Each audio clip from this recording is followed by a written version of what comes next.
Thank you, Mr. Chairman. And Congressman Stefanik, I just want to congratulate you for being here. I'm very pleased to see your nomination to be the next ambassador, the next United States ambassador to the United Nations, and I look forward to working with you very closely. Before I get into specific questions, I'd like to just ask you a very broad one in terms of what your vision is for the U.S. mission to the United Nations, and in terms of our posture at the outset going in, and then where you'd like to see it 4 years later. Thank you so much, Senator Hagerty. It is great to have worked with you over the past few years and your expertise, both having served as an ambassador in the first Trump administration and your incredible work in the U.S. Senate on this committee.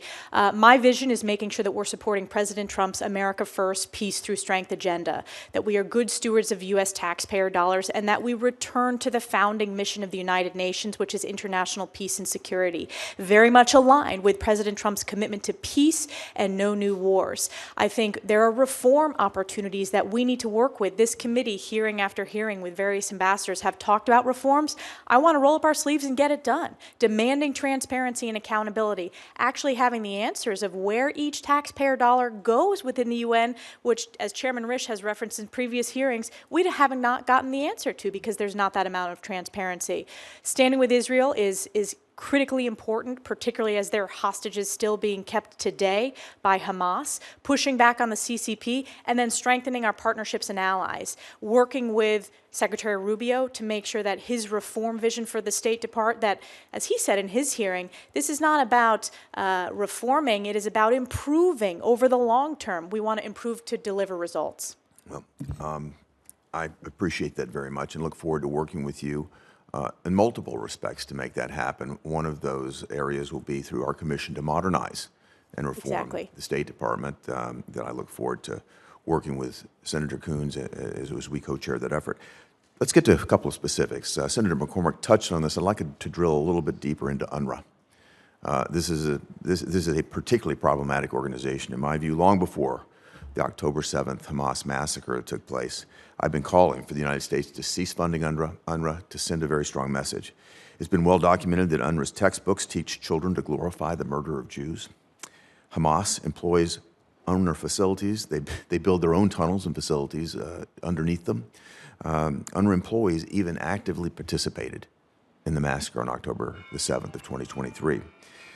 In January 2021, the Trump administration announced that less than 5% of people registered as refugees with UNRWA actually met the internationally recognized criteria for refugee status. That demonstrates that UNRWA is a fundamental mechanism through which this Israeli-Palestinian conflict is perpetuated. President Trump rightfully stopped sending U.S. taxpayer funds to UNRWA. President Biden decided to reinstate funding without insisting on significant reform, and I was quite disappointed by that. Congress was correct, I believe, in defunding UNRWA last year.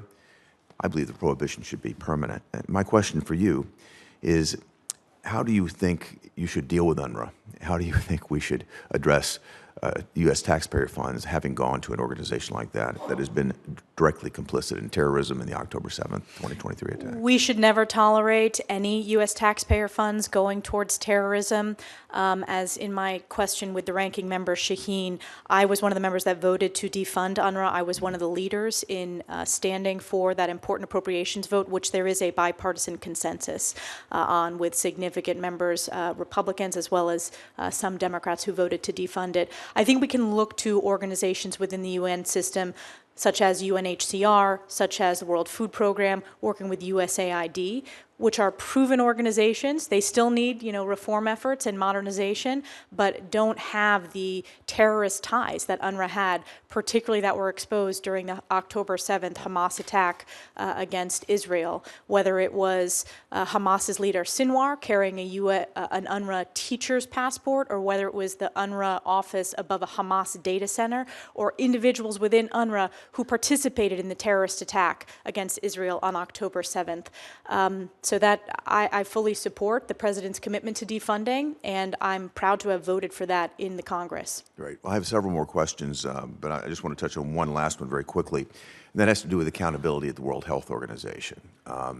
You take into consideration the concerns around the COVID pandemic, what happened there, the WHO role there. President Trump, I believe, rightly withdrew us from supporting and funding WHO. President Biden put us back into that, into being a funder. In fact, the largest funder, $1.3 billion so far to that organization from United States taxpayers. What are your thoughts on the accountability that we've received so far, and where would you like to take that? Thank you. I support President Trump's decision to walk away from WHO.